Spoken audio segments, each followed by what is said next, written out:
Our keynote speaker today is Colonel James Kelsey, United States Army, retired. Colonel Kelsey spent 29 and a half years in the United States Army. He retired at the rank of colonel, serving both in the infantry and military intelligence. Colonel Kelsey's assignments took him to Vietnam twice, Korea and Germany 3 times, as well as numerous tours at the Pentagon and around the United States. Colonel Kelsey's awards include the Legion of Merit, the Meritorious Services Medal, the Bronze Star with Valor, the Purple Heart, the Combat Infantryman's Badge, the Special Forces Tab, the General Staff Identification Badge, and the Parachutist Badge. Colonel Kelsey was inducted into the Military Intelligence Hall of Fame in 1996. Colonel Kelsey is married to his wife Monty, and they will soon celebrate their 40th wedding anniversary.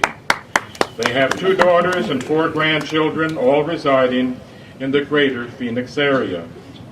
Colonel Kelsey is going to speak to us today about the forgotten. It's with great pleasure that I present Colonel Jim Kelsey. Correct one thing Ted said, because my wife will shoot me. We're going to celebrate our 48th year of marriage. Now, she would probably like 40, but I'll take the 48 anytime. This is a true honor to be here today. I want to thank John and Barbara for asking me to do this. I heard someone yell out, "John, you're a veteran, tell us what you did." For those of you who don't know why he didn't answer that, he's a Naval Academy graduate. He's a member of the Silent Service. If you ever really want to hear his story, read a book called Blind Man's Bluff. When you're in the intel business, you have great respect for those submariners who went in places where they will never be able to talk. I also have, obviously, a great affinity for Cactus Shadows and Barbara Hatch and all these students that are here. My story is in book 6. It means a great deal to me because that's probably the legacy that my grandchildren and someday their children will have of me. And for all of the veterans who have been in those books, that's how important that is to tell your story, because it's so hard to really describe what it is that we went through. Now, good news for all of you is my speech is right here. The bad news for me is it's got 4 bullets on it. I want to talk to you, my topic was the forgotten. Not that you would forget, because I look out here at all the great heroes and the wives and the mothers and the grandfathers, granddaughters and children, and realize that all of you have an affinity for those who have served. But as we drive along the road on occasion, you'll see a Harley Davidson go by. It's got a black flag on the back of it. It says POWMIA. Or you drive along the interstate, and occasionally you'll see a flag there. And you have to wonder, who are those people? Because we don't hear about much of them anymore. I want to tell you about one of them. If you go to the Vietnam Memorial, to panel 25E, row 30, you'll find the name of Major Kenneth Brad Goff. Brad was a year behind me in college. Brad was the last guy I ever thought would ever go into the Army. Brad had every allergy known to man. Through no fault of mine, but a lot of fault of the North Vietnamese, my unit got into trouble, and I got a Valor Award, and the unit got a Valor Award. And Brad wrote me a letter while he was still in college that said, "I'm going to go into the Army, I want to be just like you." And I wrote him back and said, "Please don't do that. This is not a place, it's not something that you can, it's not a game." Brad went to infantry school, went to Ranger school. Brad came to Vietnam. If you go to Rhode Island, you will find a gravestone with Brad's name on it. But to find Brad, you have to fly to a river just to the east of Khantoum. Because on the 24th of August, 1967, Brad was being evacuated from Vietnam on board a helicopter along with 6 other people that flew up a valley along this river and through an act of nature crashed. 6 of the 7 people on board that helicopter were found alive, all rescued. Brad was seen on his stretcher, alive, but they were unable to get to him. In 3 months of continuous search, never were able to find Brad. So Brad's mortal remains are in Vietnam, but his legacy is right here in my heart. His legacy is on that wall. His legacy is with all of those 58,000 veterans who died serving their country in Vietnam. He's someone you can't forget. He was the best of all of us. If you go to the Central Texas State Cemetery, walk down a row, you will find a gravestone, an Army gravestone. On that name is the name of Colonel Jerry Tate. The date of his death is 14 September 2013. Jerry worked for me twice. He was the best of the best. He was an intelligence officer.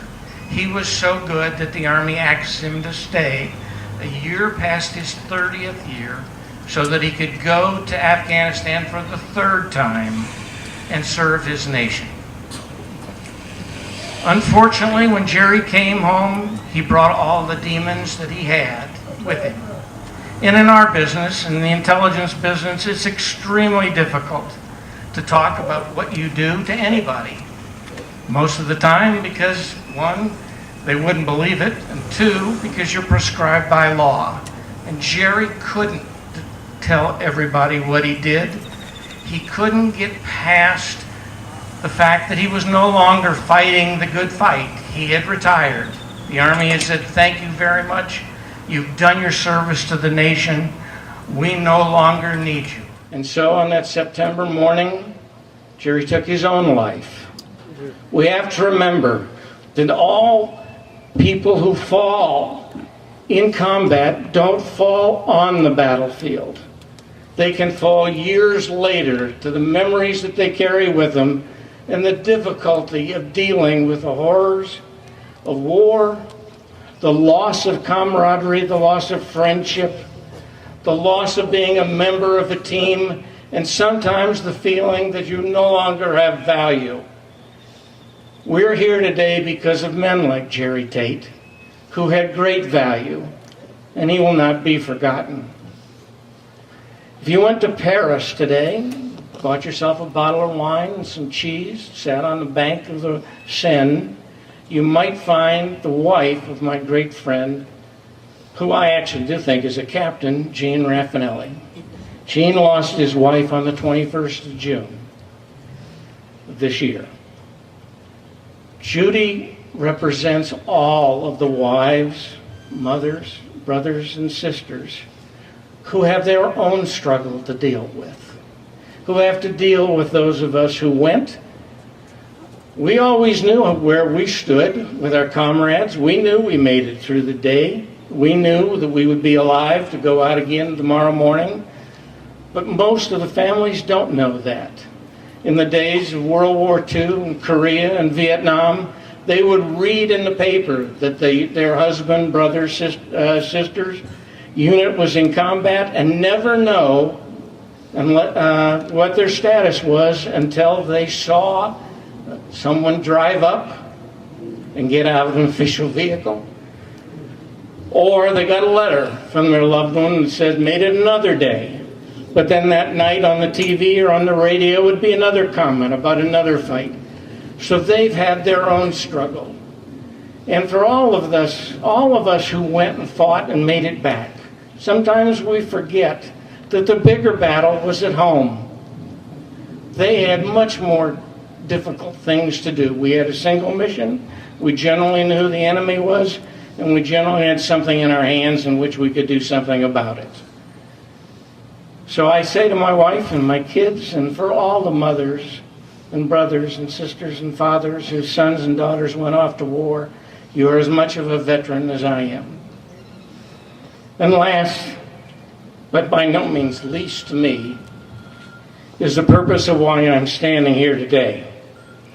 If you left Paris and drove toward Germany, about 10 miles before you got to the border, you took a left into a small French town called Saint-Avold. There you will find the Lorraine National Military Cemetery. If you went to Plot C, row 30, grave 67, you would find a white cross, and on that cross is the name James Harold Pittman, Major, United States Army, Silver Star, Purple Heart. My father killed on 18 September 1944. I was 1 month old when he deployed. So obviously I don't know him, and I don't know if I assume he sits on my shoulder every day. But I'm not talking about him. In that cemetery are 10,489 heroes.